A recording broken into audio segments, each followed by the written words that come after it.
Hey, Nick and Kyler here, Robotics in Manufacturing. We're going to talk to you and give you an in-depth look of how we've integrated some robotics into our manufacturing. The biggest issue and the biggest holdup has actually been changing the way we process and do the actual inventory. We've taken jobs where we might have only done a 4 or 6 month run, and we just decided because the robot's so efficient, it's worth the extra material cost for us to do a 2-year run.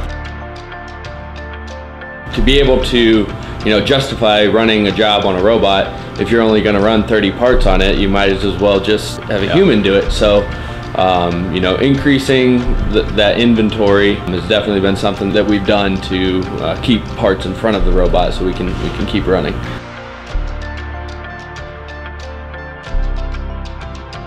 Give us a call, ask for Kyler. If you have any questions about how we've integrated robotics into our company, like I said, this is small scale manufacturing.